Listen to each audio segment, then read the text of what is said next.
3, 2, 1. Hi, and welcome back. Hey, everybody, what is going on? How are you? Happy. I'm good. You weren't asking me, but I'm good. Should I say Happy St. Patrick's Day? No, because they're not going to listen matter. to it on that day. Right. Yeah. We're going to leave that in, though. Oh, sure. Whatever you want to do. Welcome to another fantastic episode of The world famous podcast. The world shameless podcast. You should know this song. We are Mixed Apes. We are here to entertain and confuse you. We're certainly confused enough ourselves. Confusing is what we pass along. You're welcome, by the way. Sit on down, settle in. Here we go. We're going to have a good time. This show is going to consist of... We've got prime cuts for our first segment, challenge. Our primary. Sgt. Pepper's Lonely, Sgt. Pepper's Lonely, Sgt. Pepper's Lonely Hearts Club Band. It's wonderful to see you. It's really such a thrill. That's the song, Sgt. Pepper's Lonely Hearts Club Band, that you're singing. That's not this song. That's our standard You Should Know This Song segment. And what's quickly becoming a favorite among our three fans, Bean Enchiladas. Bean Enchiladas, right. Superstitious. Better do the dishes. Good God. Dry them on a towel. We've actually had some people really like that. Like yeah. The only reason we bring it up in amazement is because the first go at it was really awful. It was clumsy and stupid. I want to make sure that you're speaking for yourself. The second, I blew it on the first go. The second go was better, marginal, but still questionable. Yes. Although we're having fun with it, and maybe that's all that matters. You are getting better. I will give you credit. Anyway, well, we'll see if I can. 100 episodes, you have it down. I'll try to drive that off the rails this episode. Following Bean Enchiladas, we have quick hits. Everybody's, other favorite, secondary favorite to Prime Cuts, which is where we try to get through them a little rapid fire, and that's a stupid term to use because we can't seem to do anything rapid fire. Yeah. On this showgram. I said showgram. I know. I'm still here. But we're going to do quick hits anyway, and we're going to see if we can get through them rapid fire. We're going to have fun, if nothing else, so there's that. I'm with that. Yeah. I think it's my turn. You go. Grab your things. I've come to take you home. Oh, Salisbury Hill. Peter Gabriel. Beautiful song. Wonderful. Timeless. So, I think it's time to stop talking and so we can start talking. Before we get into it proper, we're going to do a little nest keeping. Yeah. If you didn't hear it a couple episodes back, I researched and found out that apes nest. So instead of housekeeping, it's nest keeping. Live with it. So one of the first things that we want to do is say, because we are still figuring this out, the truth be told, although it's not at all obvious if it's not evident to anybody else, because we're figuring this out, we are relying on the other people who have also already figured this out, shoulders of giants and all that stuff. Right. Oh my God. So we lean on the YouTubers out there who are doing the tutorial videos, the how-tos. We lean on the wiki contributors who are helping to fill out the Wikipedia pages, and the people who are donating to Wikipedia to keep it alive. So we want to thank them in public, wide open. Here's a big hug, whatever you want to say. Big hug. A big group hug with all the YouTube people. For all the, I wonder if anybody's done a wiki on group hugs. That's PUGS. I can't stop you, please. You can't. So thank you to all of them and everybody out there who keeps contributing, and maybe one day we will contribute something. Something of value to anyone? Something of value in some way. I'm not holding my breath, my friend. Yeah. Anyway, the other things that we wanted to touch on were... Well, we figured out that we're not really talking enough. Yeah, imagine. We were sitting around troubled, puzzling over the fact that we just didn't feel like something was complete. So, and we also want to start seeing a little input from the folks that really do listen regularly. So what I'm going to ask you to do is make sure that if you want to know when we're dropping stuff, turn notifications on your podcast platform, because we're going to start random midweek through the week drops of little challenges that we're going to ask you to contribute to get back in and get back with us. Notify your cations. Notify your cations. Man, can you just one sentence, just one segment? I can't really. At any rate, we would like to have you to get involved, and we're going to start dropping some challenges for you to answer. And if you don't have notifications on, you won't know when they happen. They are going to be time sensitive as far as we can make that happen.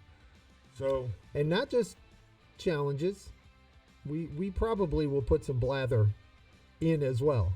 Okay. At least one of us is interested in that aspect of things. You can't shut this. I've got some ideas, baby. So yeah, we're gonna start dropping little standalone pieces, little bits, maybe once, twice a week, maybe, who knows. And if it's something you guys enjoy, if it gets you through, because we've heard some people say they're jonesing. Like by the time Thursday comes around, people say they're jonesing. Dude, why you gotta pop my balloon? Okay, so moving on from there. We have a few corrections also that we need to cover, so hang in there with us. Here we go. So in a previous APEisode, thank you. We referenced the song "My Gal Is Red Hot," originally recorded by Billy Lee Riley from the 50s, but we kind of discovered later on that that's not really where either one of us knows the song from. Right. It was actually got some radio play on some alternative stations. In the 80s, a recording done by Robert Gordon with Link Ray. And that's the one that we actually both kind of came upon the song from. But when we did our research, that didn't pop up immediately. So I wanted to make sure and mention that. And also the Blues Brothers, but that was obviously post that. Right. And then in a previous episode, I mentioned, and again, second mistake, my mistakes. I'm owning those, just so we're right on this one instance. You notice I'm not trying to ease your. I hear you. We mentioned that Andre Braugher was in a movie called Duets with Paul Giamatti, and we also mentioned that Andre Braugher didn't do his own singing in that, but I didn't have the gentleman's name. And the gentleman's name is Andrew McCullough, and he's the vocalist for Andre Braugher in Duets. He's also a very, very well-known vocalist, songwriter, record producer from Cleveland, Ohio, session singer. This guy has done some amazing stuff, so if you're not familiar, you need to go and check him out. I'd never heard the name before, so I'll check it out too. There's a whole. I love those stories of people who are filling in the structure in the background, like they're responsible for a lot of what you enjoy. You never hear their name. Right. Love that. So a couple on my shoulders here. You referenced the song Jane Says by Jane's Addiction in I think the episode 10, the Rock and Roll Hall of Fame episode, Rock and Roll Hall of Fame, and we quoted the lyric as Jane says, "There goes Giorgio." Actually, I quoted the lyric. That was also my mistake. Race quoted the lyric, but I just thought that this was a cool little nugget because it's "There goes Sergio." The guy's name is Sergio that Jane is referring to, and we just want to make sure we get that right because that's like one of those scratchy tags on the back of your neck if you know about it and you know what it is. Yes. So relieve the scratchy tag on the back of your neck on that one. And I mentioned in a previous episode, also the same episode, the Rock and Roll Hall of Fame references. My mind was, running down the road there with what bands Frampton had been with in the past. And I mentioned Mott the Hoople, and that is patently false. Yeah, and I actually kind of caught that at the time. You did on the air, but I didn't really. Well, what you said was, I think you meant humble pie. That's what you said. You did kind of like, I'm not sure about Mott the Hoople, humble pie. And that is correct, humble pie, and I believe that's what I was thinking. So now you're eating some humble pie. I'm eating some humble pie. See, you're as bad as me. You're always pointing a finger at me, and you're right there with me. So wanted to correct that, and I think that's all of the corrections, although that's certainly not covering all of the errors we made, just the ones we caught. And on that note, coupled with the previous talk of turning your notifications on and letting us know what you think, we love to hear what you have heard, like the little nugget from Jane Says Giorgio versus Sergio. When you heard that and you knew it was wrong, what he's asking you to do is let us know that we're stupid. Yeah. Reach out, Because there have to be a few things. There have to be in every episode that we don't realize we've said Giorgio versus Sergio. It's basically a letter of the alphabet off, and it gets past you or two. Chime in, let us know. Hey, idiots, you missed one here. Maybe not idiots, but idiots is fine because we've been called worse. So really. I think it's on with the show here. Sure. Must the show go on? The show must go on. Yeah, I'm not even going there. All right, so we're going to jump into Prime Cuts here, right? Yes, we are. Okay. So Prime Cuts, y'all remember, that's our primary. That's what started the whole thing. The basic format is 2 clues delivered visually so that the other guy can read it out loud for himself and kind of get the thing in his head. I think it's your turn to start. Okay, well, I am more than willing to start.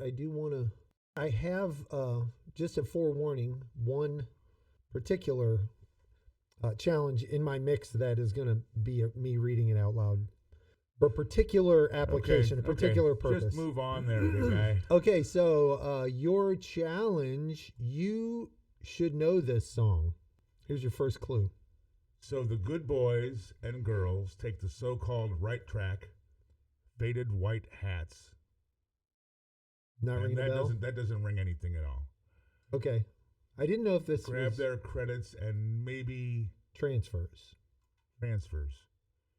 Nah. Not ringing a bell? Not at all. They can read...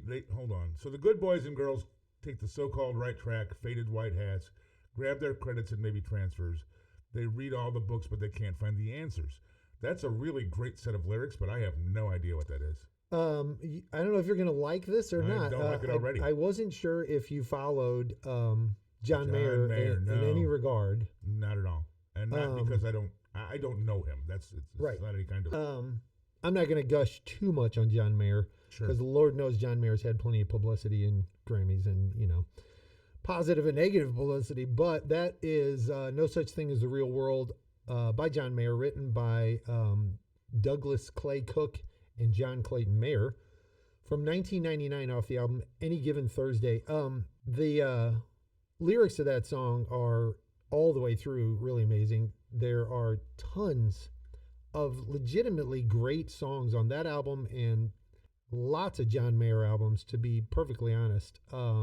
There's a lot of, there are a lot of people who smack talk John Mayer because his start in the industry was sort of recognized as like poppy, you know what I mean? So poppy and sort of adult. The only thing that I really know about him is that he's actually supposed to be a really good guitar player. Well, that's kind of what I was winding around to. If you get the chance to listen to the John Mayer Trio live stuff, he has worked now because his guitar talent has been so recognized. He's finally gotten credit for it. He has worked with B.B. King and, Eric Clapton. You kind of name it, and he has been with the guitar greats. He is an unreal guitarist, like really, really deserving of acclaim. And like late 2000s through mid 2010s, did a very long, very admirable run of homages, I'm going to say. I know I'm getting a little melodramatic here too. Blues, like he showed his proper respect for real blues and blues guitaring and the whole thing. There's enough reason for me to give him a legitimate listen. So. And if you listen to the John Mayer Trio live album, you will be impressed. Like you will. It's really good. So that's my gush on John Mayer, and we can just get it on from there. All right. Well, I've got something here. I believe, my friend, that you should know this song. Okay, and what I was just given is Never Gonna Stop, Give It Up, Such a Dirty Mind. I always get it up on the, what's the next line? In the overtime, my. What is that line? Oh, I always get it up from the top. For the touch of the younger kind. I couldn't remember that. All these words that rhymed kept coming in, and it just weren't the right words. My, Sharona. Yeah, and the reason that I dropped this one right here. That is, by the way, that's the Knack. The Knack. Is that not right? Yes. And the album, by the way, was Get the Knack. Yes, Get the Knack. I remember. And that's kind of a stupid song, or at least we always made fun of it and blah, blah, blah. Everybody that I knew had their own lyrics. Yeah, exactly. However, it was stupid, but it was cool. I heard it on the radio this week, and he actually plays the hell out of the guitar. There's a really good guitar solo in there that I'd never noticed before because I was so busy dismissing the song. So at any rate, I wanted to kind of bring that out. Yeah. For the purpose of mentioning it, and I put it in specifically there because you mentioned the guitar playing by John Mayer. Yeah, the thing that strikes me quickly with regard to it being a really kind of a good song for this show, it's a great Bean Enchiladas song. Yeah. I mean, it's a song that's got dozens and dozens, most of which we couldn't actually say in public. We could do an entire Bean Enchiladas on that song alone. I would agree.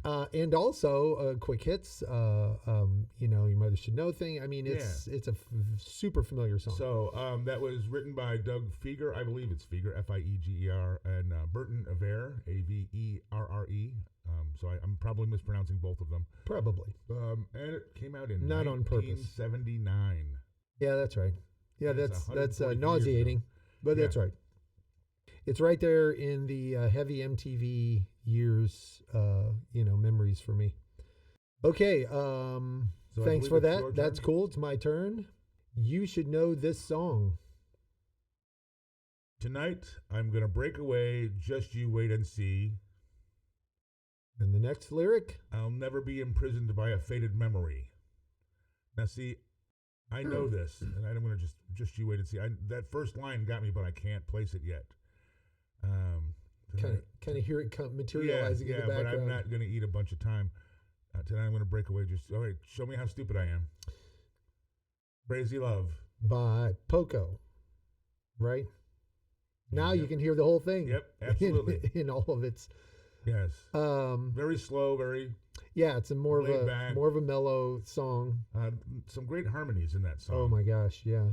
I mean, the whole Poco thing was about harmonies, right? Timothy B. Schmidt was in there. In that band, right? Yeah. The whole thing was about the vocals. I mean, Poco had just unbelievable there's no vocals. reason that I shouldn't have been able to pull that out. The album Legend is just packed.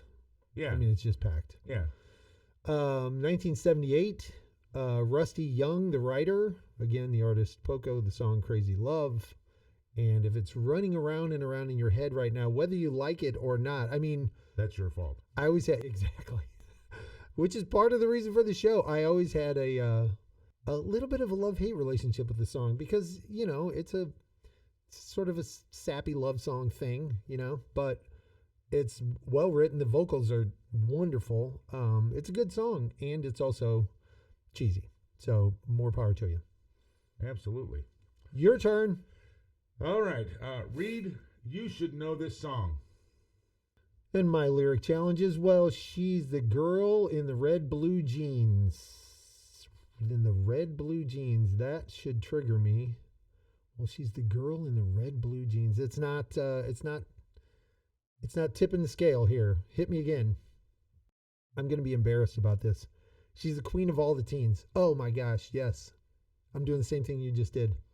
Being old? Yes, being old. It's hovering around in the fog. It's way older than most of the stuff we do, right?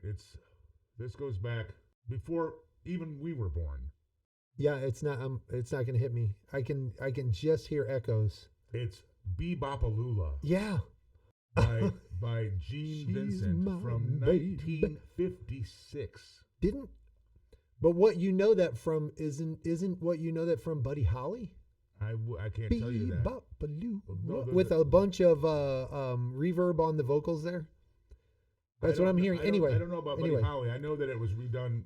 I mean, like a lot of rockabilly songs. Yeah. And it sounds very much. It's sung in a very Elvis style. That very, very Elvis style. Yeah. 1956, written by Gene Vincent, Donald Graves, and Billy Sheriff Tex Davis. Apparently there was looks like this guy Billy Sheriff Tex Davis. In quotes. Yeah. Oh, Sheriff Tex. Yeah. It looks like he actually bought the rights from Donald Graves and then replaced his name as the songwriter. So can you do that? You can. Well, he did. So at any rate, there it goes again. At any rate, my son or Bonnie Raitt. My son is going to smack me in the head. I'm telling you. It looks like, from what I could discern, it looks like it was actually written by Gene Vincent and Donald Graves, but on a bunch of recordings or a bunch of different releases, you might see the credit was credited with it. Right. And there was apparently some BS later on after that happened, trying to get that fixed, and you know how that stuff goes. Legal stuff. So legally is ad infinitum.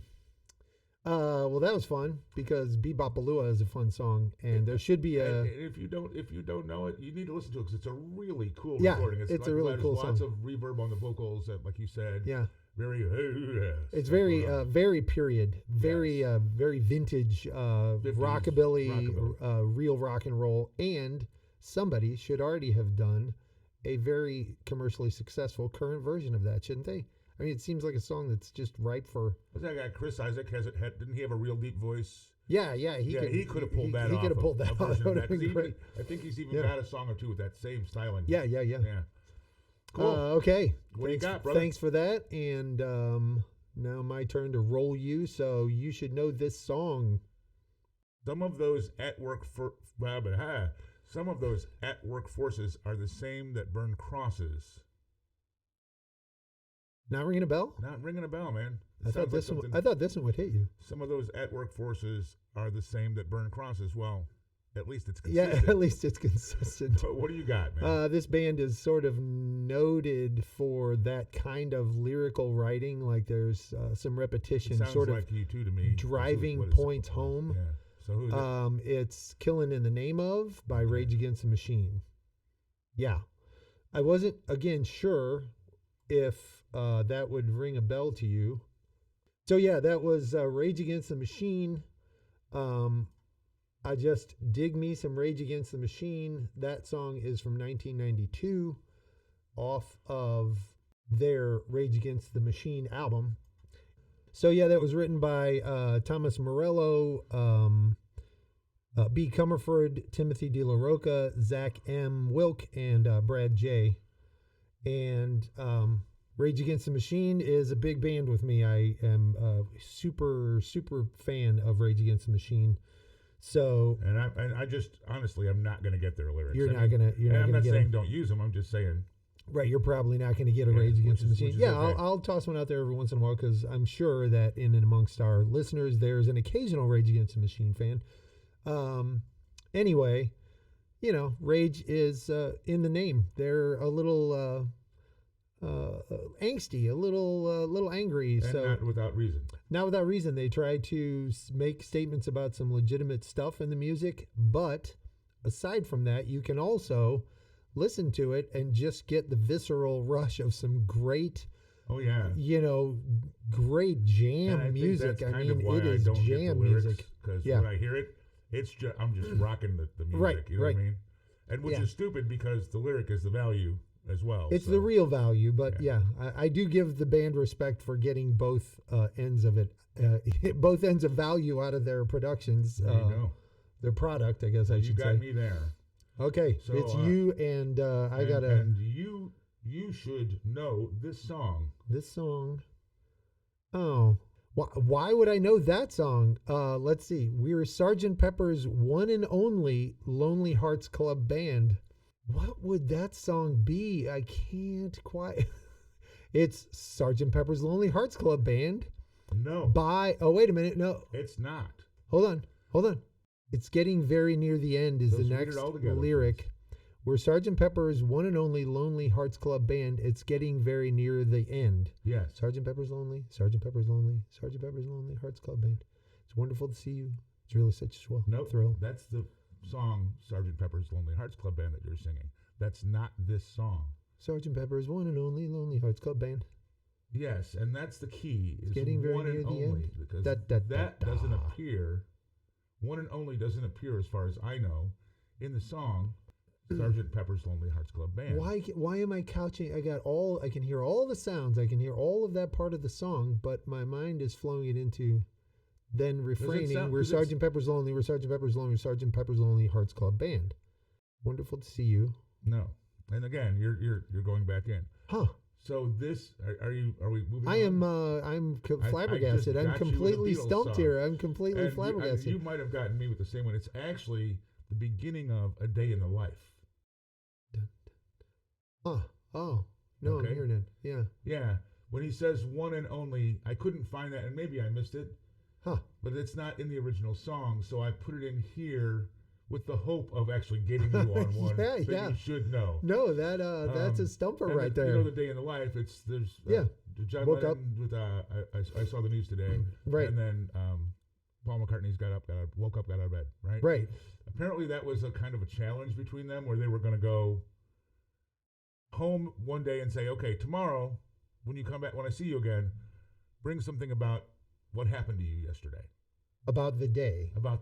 Yeah. And so this song, and that's kind of a loose iteration of what I read happened. I mean, I don't have the exact conversation between them. And they came back and they put this together, and obviously the two very different interpretations of what happened the previous day. Yeah. I mean, like just the way that they even viewed their day at all.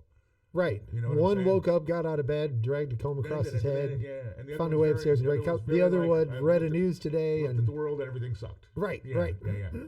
Wow. So, obviously, Lennon and McCartney. That's a great background story. I just love that. Hadn't read that before. Where did you come up with that thread? Or had you known that previously? No. I actually was listening to satellite radio and heard a conversation, somebody saying, and you know, one of the satellite stations is a Beatles channel. It was probably on that one. Right. They do a thing called Breakfast with the Beatles every morning, and there's a different theme. You know, it's either something from each one of them or something from only one of them, whatever it may be. But anyway, I heard that conversation, and when I was listening to the song, I was like, oh, it starts out like, you know, and I mean, I know that. I've heard it a million times, but I didn't ever actually realize that they're taking this little bit, and I believe it may be the last song on the album, but I could easily be wrong about that. I wouldn't be that deep. If my friend Matt were here, he would tell me the 17 things that I just said wrong. Right. But at any rate, there we go again, 1967. The album, obviously, Sgt. Pepper's Lonely Hearts Club Band. Yeah. So there, we got you with one. Now I got that going in my head. And you know what keeps going in my head while you're talking? Dun, dun, dun, dun, dun.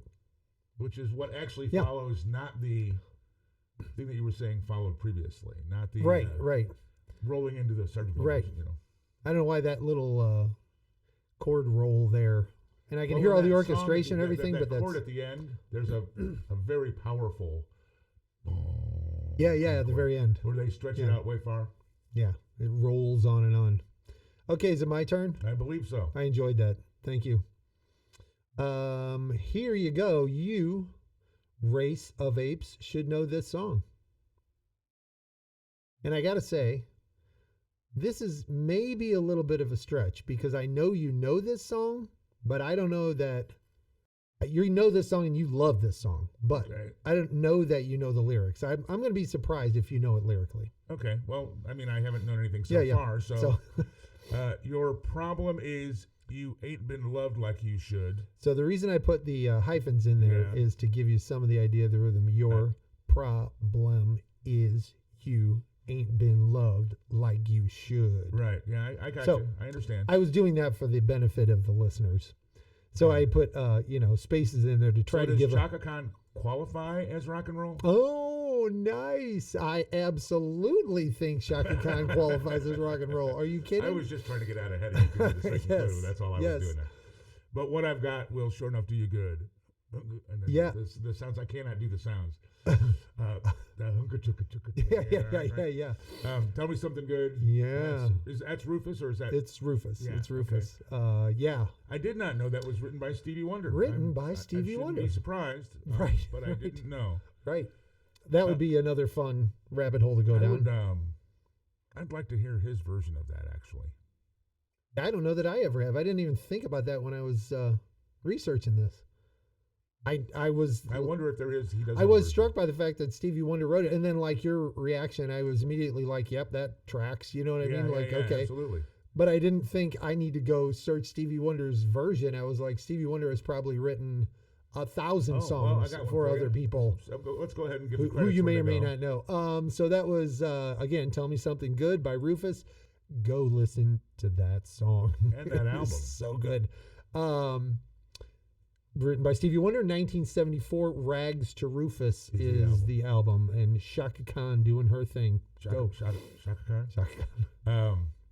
So Stevie Wonder also wrote more than one Jeff Beck tune, but one called "'Cause We've Ended as Lovers." Yeah. And there's a version of Stevie Wonder's wife singing that. Oh, really? Yeah. I can't say whether or not Stevie Wonder actually did the music behind his wife. I would assume that's the case, but you never know. Yeah. Right? Yeah.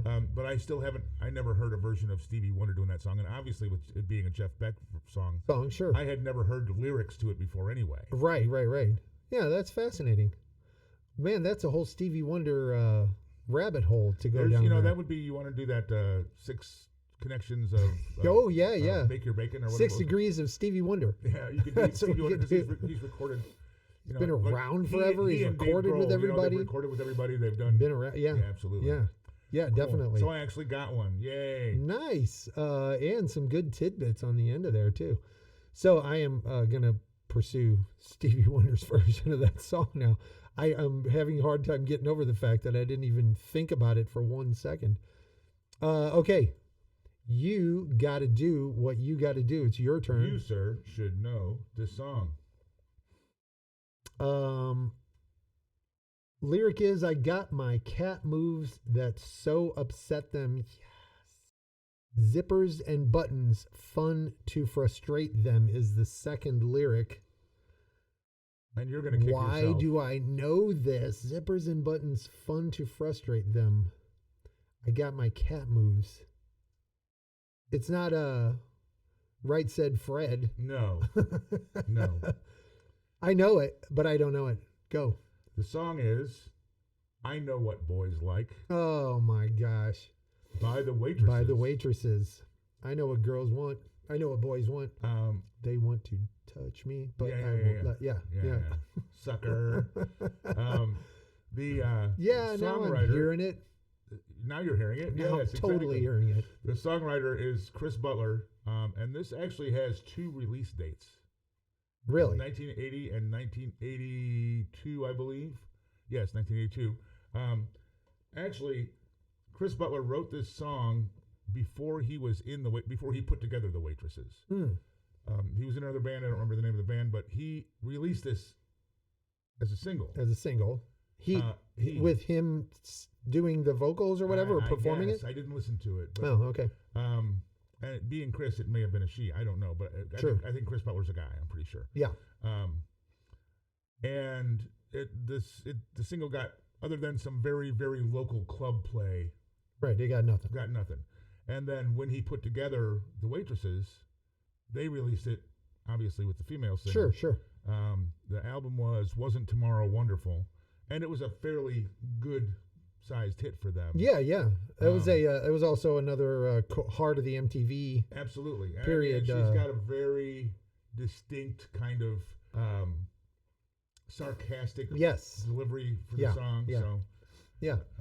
Love that song. That's again, something I just heard recently, and I was like, oh, I got to use that one. Jammed around punk new wave style to that song for a good while. I'm glad I didn't know you then, because I'm sure that I would have seen you dancing. I was an idiot. And that I was a complete really idiot. That would have been worse than seeing me dancing. I had a bi-level. I had a big time bi-level haircut. Really? Yeah, business in the front, party in the back. It was awesome. Not at all. And I had some urban camouflage pockety pants, cargo pants. Yeah. Almost I had some of those pants kind of style. Yeah. I remember I was those. an idiot. It would be like me in the 70s in the denim jumpsuit and the stacks. Oh, nice. Yeah. Long hair.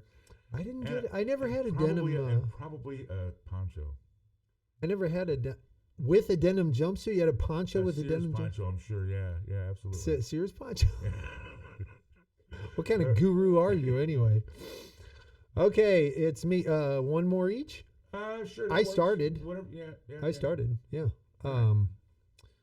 So how about if I try to give you? You should know this song. And I think I lost myself when I lost my motivation. I'm pretty sure I'm going to know this one. Go ahead and give me the second. I really hope you know this song. Next lyric is, now I'm walking around the city just waiting to come through. Man, that first one, that definitely triggered I think something. this is a one-hit wonder band. I did not investigate. I lost my motivation. Okay, I'm going to say, I'm not going to waste the time. I'm going to say I don't know it. Who is it? You know it, but it's just not coming to you. Three Strange Days. That doesn't ring a bell, the name of the song? The name of the song does. School of Fish. Yeah. That rings a bell. Yeah. Okay, so really cool song. Again, I don't think School of Fish. I don't think that was a one-hit wonder. I'm pretty sure they had. Yeah, there was another one. Other songs, but that is Blue Cars, isn't that? I don't. I'll come back to that. Yeah. I don't. That's not ringing a bell. This song was released in 1991, and to get the formalities out of the way, School of Fish, written by Michael B. Ward and Joshua B. Clayton Felt.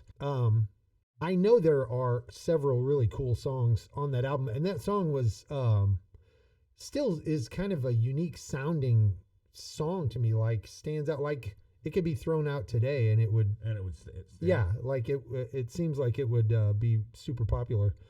But it's just got a lot of cool memories for me, and I really enjoyed the song. And 1991 is another one of those cool periods, and it's in that alt rock thing. So yeah, I'm gonna have to find that now. Yeah. And by the way, the Blue Cars thing I was wrong. That was a different band. Like We Count Only Blue Cars and what? Yeah. That's Tell Me All Your Thoughts on God. That one. Yeah, that was what I was thinking with School of Fish. It's Dishwalla, was that? Dishwalla, yeah. I should have saved that for an upcoming episode. Right. I had to know because it just. You can still tell me with that later. Okay, this is your go and our last of this segment. Yeah. Yeah. Hit me with your best something. I'll give you I'm going to give you a gimme. How about that? Oh, I'm going to thank you for this. This is a super enjoyable song to think about, and band for that matter. There's a lot of really good nostalgic memories for me in this song and band. So the lyric I was just given is, blue canary in the outlet by the light switch, who watches over you, make a little birdhouse in your soul. They might be giants. They might be. Boy. See, I knew that you'd appreciate I that. love They Might Be Giants. Anybody who doesn't just love They Might Be Giants. Oh, they're just so silly, man, you know? Yeah, but I mean... No, that's what I'm saying. That's why you love them. But they're silly, but that song is such a great... musically, such a great song, too. You know what I mean? All of their stuff. Yeah, you know they do a great job with the lyrics and the music. The sun is a mass of incandescent gas. Just rings around and around in your head. Yeah. You know what I'm saying? Everything that they do has, it's really well put together. Right. Catchy, the hooky. Lyrics are so strange. They're strange funny. And they're goofy and funny, but they're hooky and catchy, and you carry them around. Istanbul. Now that's actually a cover. Yeah. They did it quite the honor. Yeah, they really did. It's one of those that they kind of made it their own a little bit. Oh yeah. But it's not really far off the original. My mom had a series of albums where like everything from the 40s, everything from the 50s, everything, and it was like a book club collection kind of deal. You know what I'm saying? Sure. And each decade was probably 3 or 4 albums, and that was on. I want to say it was the 40s with earliest version of Purple People Eater. Like I think those songs might have been right on top of each other. Right. Anyway, They Might Be Giants. People Eater. John Flansburgh, John Linnell, 1990. The album, I believe, was called Flood. Yeah, that rings a bell. I had that album for a period of time, and then I lost track of it. I don't know why. But think of the nerve it took to think to yourself, you know what I want to do? I want to do a cover of Istanbul. Istanbul's Constantinople. And then it was probably one hits of their the radio. Hits, right? Exactly. Yeah. So I think that brings us. Have you got one? Or that's it? No, that's we're good. We're done at the here. End of this segment of. That is correct. You should know this song. Our prime segment. I think we've got. Don't we have? Moving on to Bean Enchiladas. Oh, your fave. Sit tight, and we'll get to that here in just a second. Yeah. Yeah.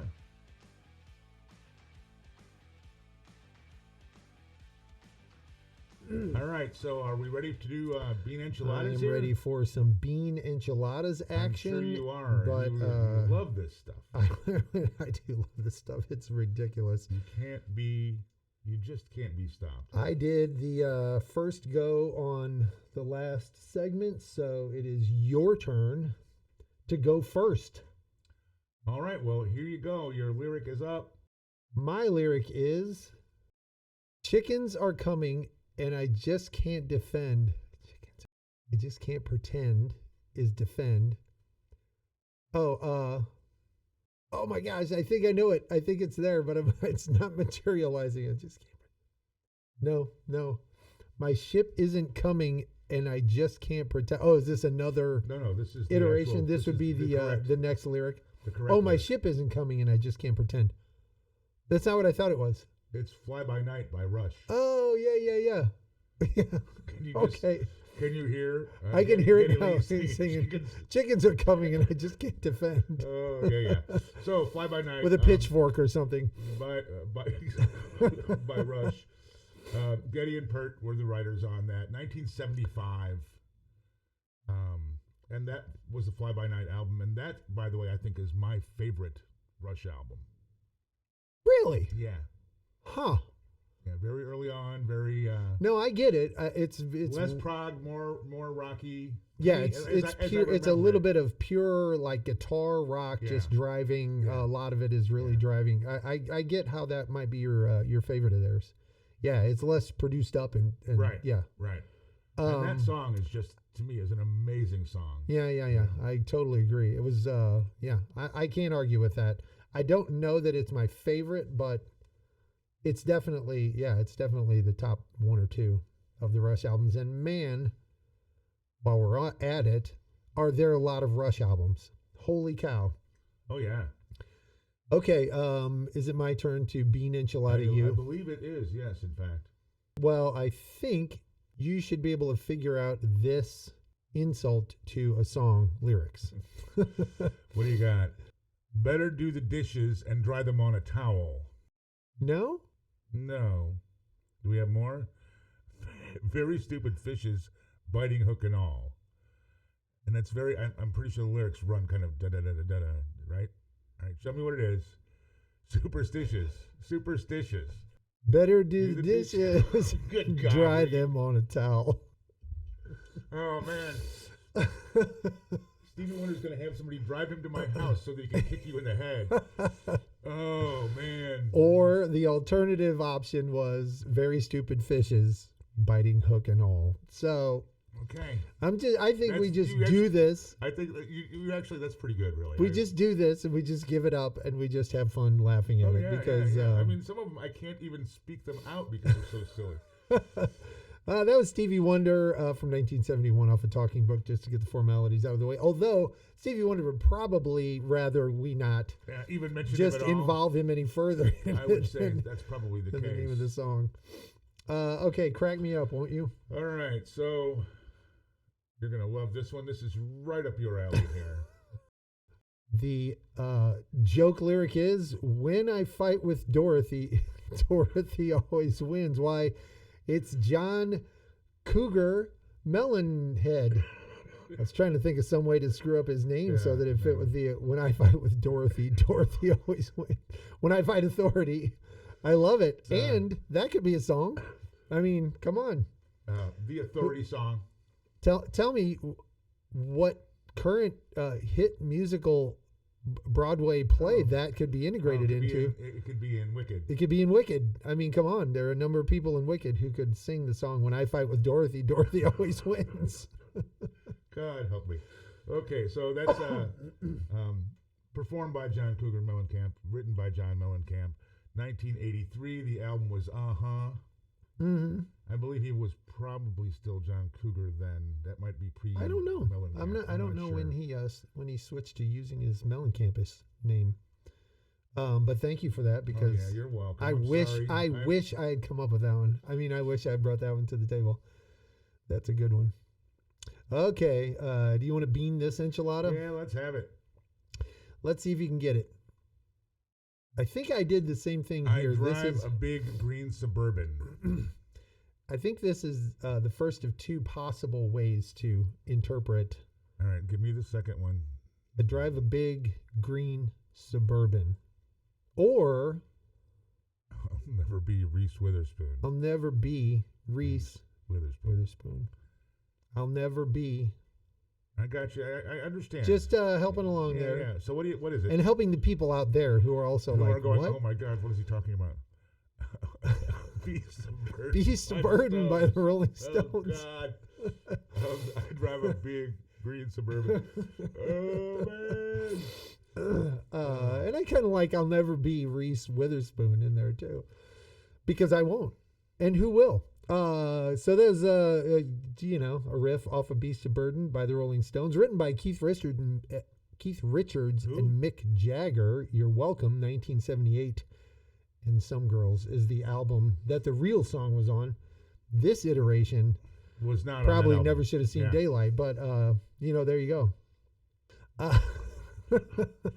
The Bean Enchilada that was just slung at me goes like this. Bob Ferrant. Bob Ferrant, which is a song about a lovely girl who went to the dance looking for romance, or her pants. That was the one that we sang when we were kids. That actually was probably my first iteration of Bean Enchiladas in my life, because you thought that's no, I mean like not that, but like not this lyric, not Bob for rent, but like because Barbara Ann went to the dance. Oh yeah. And like that was all kinds of, we were making the silly messing around in 1960 something, right? Right.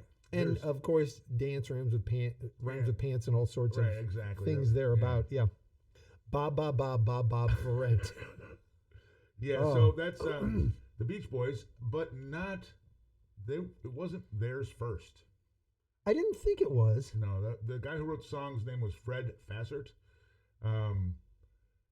It was a cover of a song by the Regents. Yeah, all that is. 1965 is the year that I have for the Beach Boys release. I believe the Regents was 2 years before that, but I could be wrong about that part.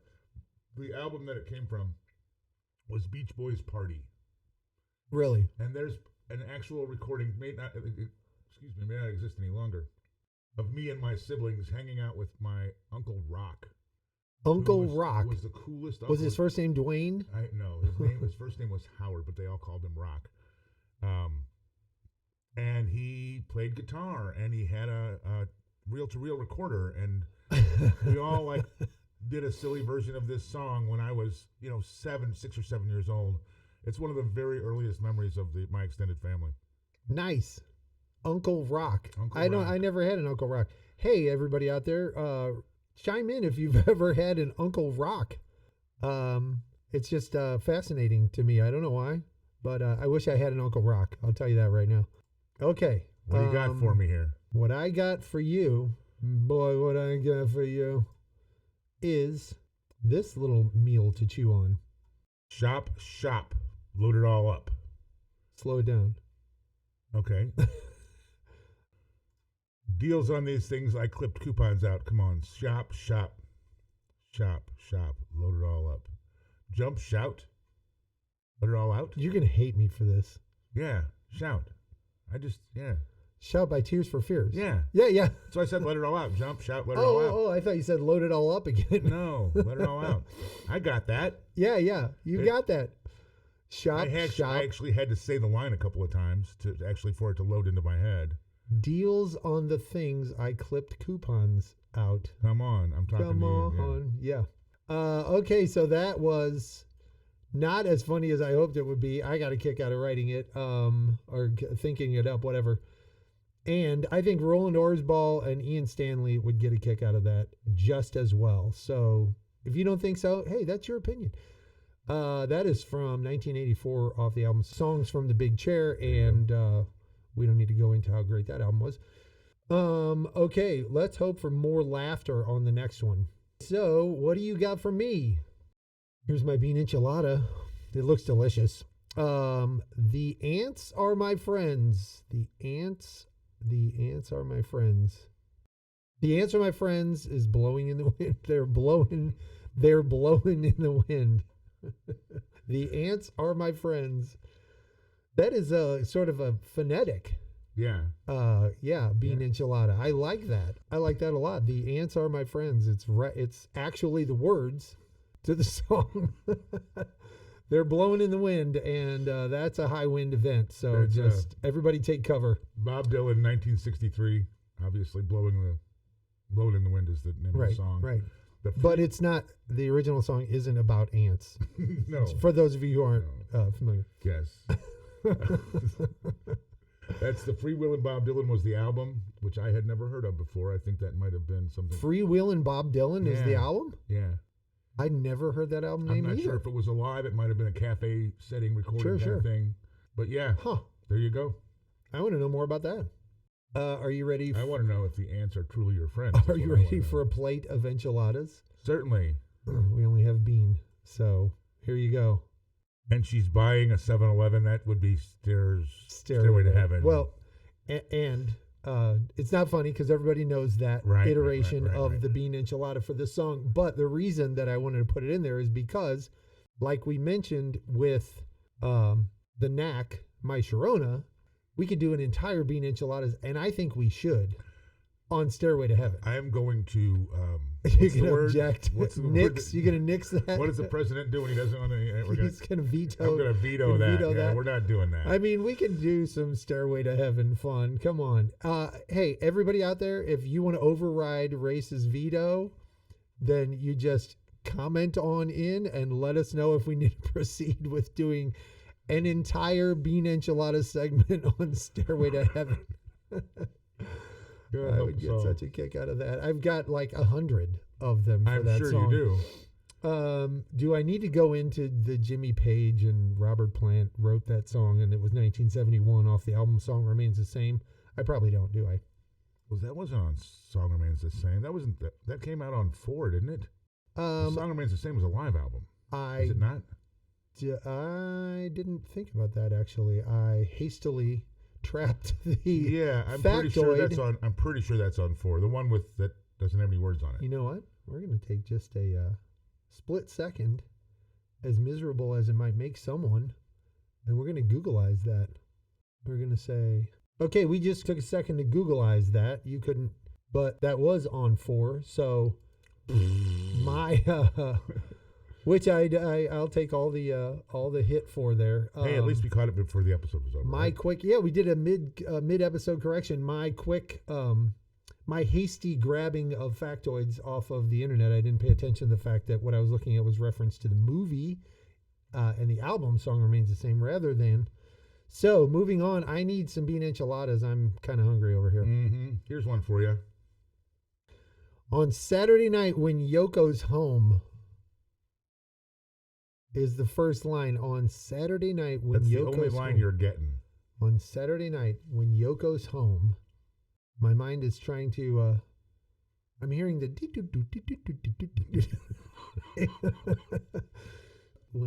I'm not pulling it together here. There's the actual lyric. On Saturday night we don't go home. What do we do on Saturday night? We dance, little sister. Oh. It's the Stonage. Yes, dance, little sister. The Stone Saturday night when Yoko's home. That's one of mine right there. It is. That's oh brother.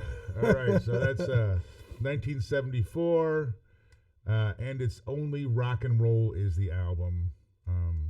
Only Rock and Roll. Only Rock and Roll. And now I have that song in my head, which is such a great tune. A great little tune. Thank you for that, because now it's rolling around in there, and I am enjoying it. All right, so you started that episode, right? I got a smile on my mind right now.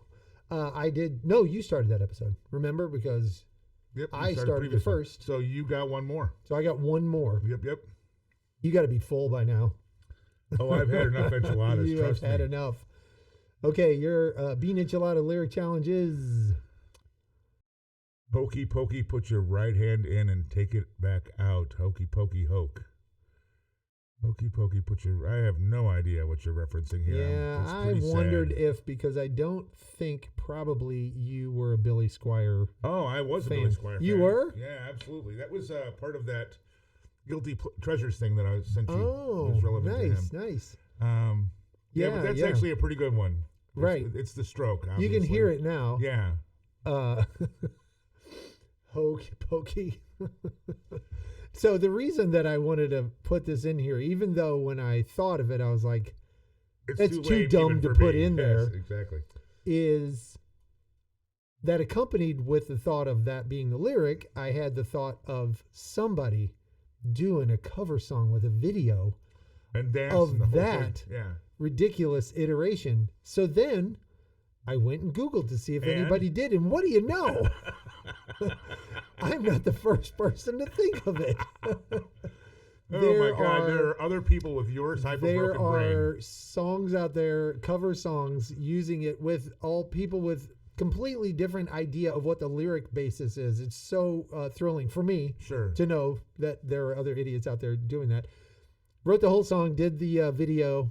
A couple of videos were done on it. So yeah, that takes us down to the wire on Bean Enchiladas, I think. I think that's going to be the end of Bean Enchiladas. We do have a segment of quick hits coming up. Right. Quick hits will be next. After station identification. There you go. A pause for the cause. A cause for the pause.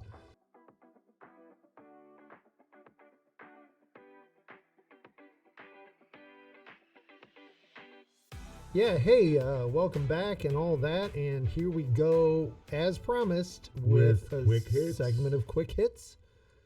And this is the one that's delivered verbally. It's correct. Just one clue.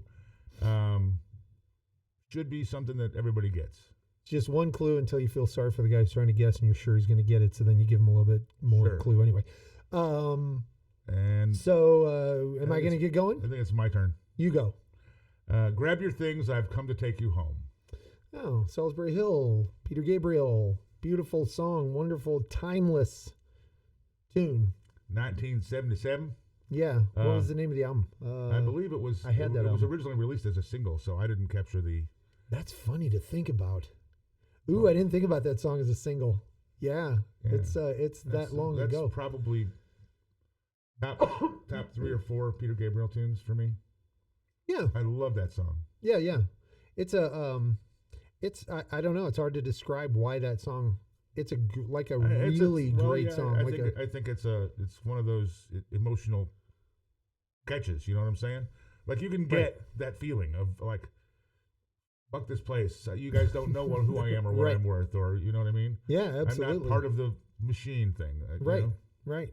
And not only is it, as you would expect from Mr. Gabriel, lyrically, just engaging, right? But the thing I'm getting to is that it's one of those songs that, like, when you think about it for a minute, you're like, that's better than almost every other song. You know what I mean? Yeah. It's just better in every regard than almost every other song. It's so well put together. I got you. Produced, you know what I mean? All the stuff. Anyway, okay. What I got for you is breathe out so I can breathe you in. Think Dave Grohl. Think possibly Foo Fighters' biggest tune, Everlong. Yeah. Possibly, not necessarily, but nope. I didn't research that, but whether or not Everlong is like their biggest song, but it's certainly one of their most recognizable songs. Yeah, no, I didn't. And that's again Foo Fighters, written by Dave Grohl. I thought that first line would be a little bit of a giveaway because like it rings in my head. You know what I mean? Sure. So that is written by Dave Grohl, 1997. The Color and the Shape is the name of the absolutely amazing Foo Fighters album all the way through. Isn't every Foo Fighters album pretty much? I am a little bit too much of a Foo Fighters lover, I have to say. And there are a lot of people in my camp, I'm well aware, but I could say that like there might be 3 Foo Fighters songs that I'm like, I'd rather not hear that right now. But there might be. In the entire. Absolutely. Everything else is like, how do they keep doing that? How do they keep doing that? Right. So. Yeah. Yeah, so I didn't catch that. If you get, and not to get off too far on that tangent, but if you get the chance to look up a video of he and Norah Jones live in a little studio setting, she's sitting on the piano, he's on his guitar, and I can't, now the name of the song just escaped me. Anyway, you'll find it. if you YouTube it or whatever, search it. It is just captivating. It's just unbelievable, the two of them doing this thing. Anyway, okay, it's you quickly because I'm not.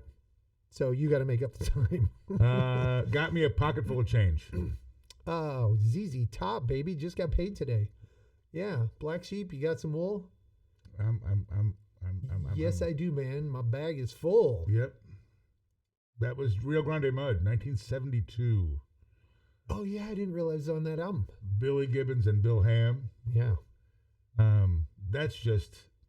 I mean, that's just a riff that just. Yeah, it just rings in your head. It's a little those, timeless. Like, that's four a bad. or five of those that just like, you can have all the rest of the music. Right. Just give me that little bit right there.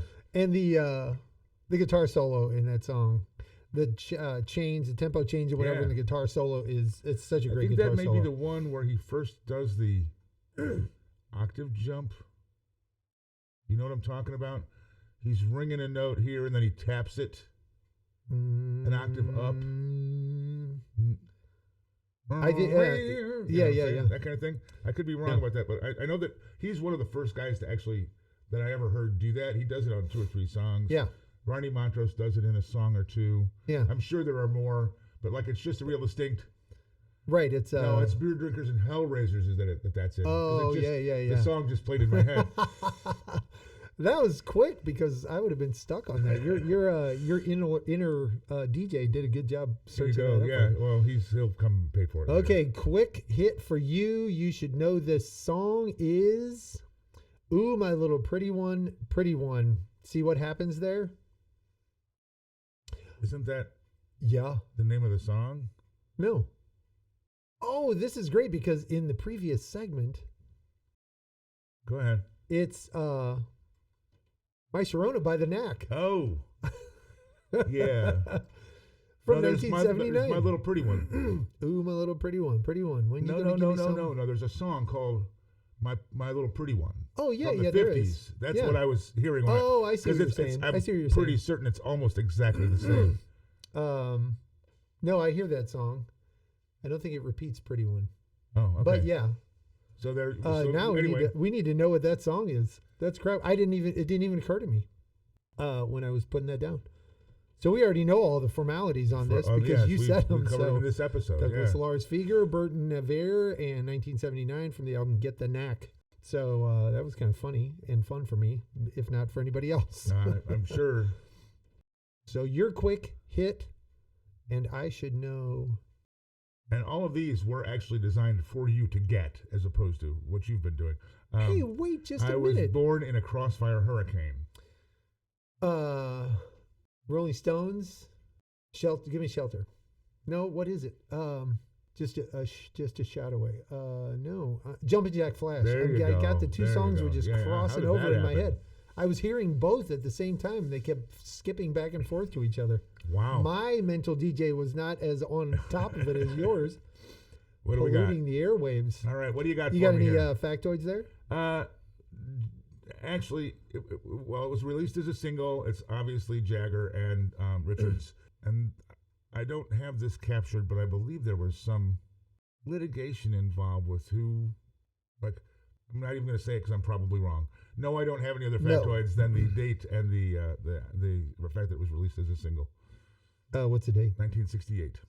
The 8 is the date. Okay, you should know this song. So This Ain't the End. I Saw You Again Today. You can't tell me I'm not making these so you'll get them. This is a song you are thoroughly familiar with, my friend. I know. I'm trying to. If you'll stop talking, I could hear it. I don't know. Female singer. Haven't got it.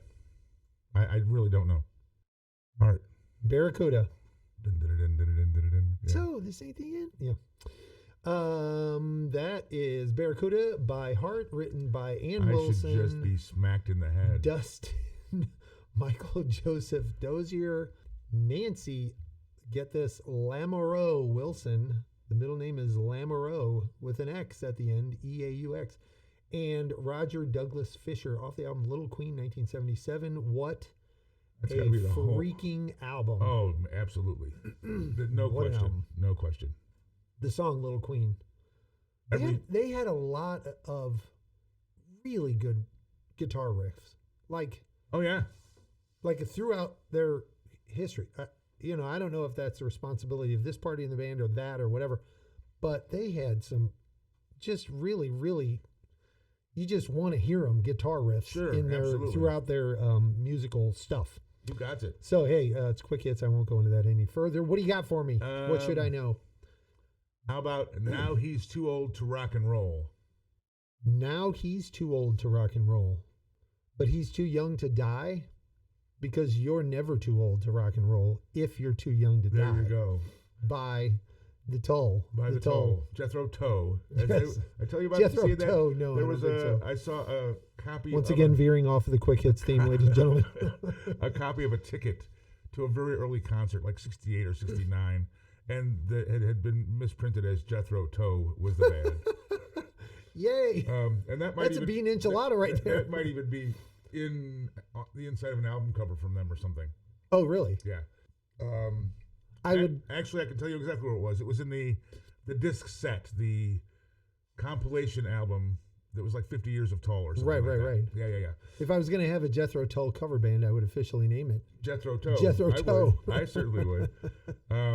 That's awesome. So anyway, Jethro Tull, Ian Anderson wrote it. The name of the album and the song, I believe, is Too Old to Rock and Roll, Too Young, or Too Old to Rock and Roll is the name of the album. That's the name of the album, yeah.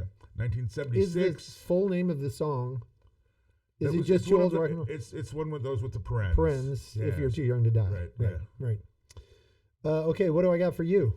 You're asking yourself. I can't wait. You should know this song. The King called his jet fighters.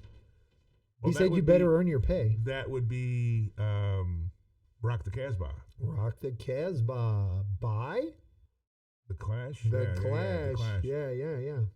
1982, Combat Rock was the album. Also known as Lock the Taskbar. Lock the Taskbar, a classic Bean. Almost the name of the Bean Enchiladas episode. Segment. We almost called Bean Enchiladas Lock the Taskbar instead. Yes. Written by Topper Hedden, Mick Jones, and Joe Strummer. Thank you very much. Shall we talk about the Clash for 2 seconds? Let's go because ahead. We will for a long time. Hey, it's quick hits. The Clash. There's no bad Clash. There's no bad Clash. There's no bad Clash. And I will clash with anybody who listens to what you would have said. I think you didn't say it. I think we should end right now. The show should just that was that was the end of it. Great. Yeah. All right, so that is actually the end of Quick Hits. Quick Hits. That's the end of the Quick Hits episode. Brings us to it's time to wind down. We've taken enough time. We've exhausted these people, and we need to give them a break. Well, and listening to you has exhausted me, quite frankly. So. That's just not. It's understandable. It's not true. It's understandable, but. All right. So once again, we want to thank everybody for being here, listening, hanging out. Yeah, thanks for coming out. Glad the weather was nice for you, or whatever. Hope the drive home is. You don't have to go home, but you got to get the hell out of here. Don't forget to tip your waitress. Really, though, seriously, thank you for listening. For those of you who continue even when you're being as stupid as you can be, and that's being some, I'm having so much fun, man. Yeah. We're having fun. We hope you're having fun. Come back and have some more fun with us. Hang out. Go check out the website. You should know this song.com. If you like it, please like it. I don't know why I feel compelled to bring this up, but I was listening to the Handsome podcast with Tig Notaro. And anyway, I won't go into all that because some people have no idea. I was watching a podcast and watching this person when they were signing off talking about the reality of, like, in a very pragmatic way, like the reason that you like and you subscribe and all that. So I don't want to get into it all, but it's not just like, hey, give us. You know what I mean? It's if you want to know when the next episode is, if you want to get the reminders, if you're interested in the show, if you want to give feedback, those are the reasons that we're saying. If you want to share it with friends so that they can enjoy it. If you want right. If you want people to keep doing it, because if people don't comment and like, then eventually they give up and go away. I think that's we probably won't give up and go away, but it may be the equivalent of that when no one's listening anymore. So. And I don't think that we've actually said we are mixed apes since the beginning of the episode. We are. We are mixed apes. So The question mixed I apes. have is, are you mixed apes? Yeah. And can you prove it? Like, prove that you're mixed ape. Send us a comment that proves. See what I just did there. Yeah, I saw that. Send us a challenge that we won't get. Ooh, nice. Was that spur of the moment? Did you just think of that? Yeah. I'm not as stupid as you look. Right. I'm not as think as you dumb I am. You're right. Right. But I mean, hey, I'm serious. Send us a challenge that we won't get. And obviously, if you've heard us, that's not going to be hard to do. Yeah. How would that come across? That would just be send a comment and text. You could put a comment on the website. You could put a comment on your. Do we have an apes hotline? We don't. I'm just kidding. Good God. Or a comment on your platform, your podcast yes, platform, your preferred any of podcast those platform. Yeah. Any of those things works. Get it in there and let us know what you think and keep on aping, as they say. Thanks again. Be great. We are out.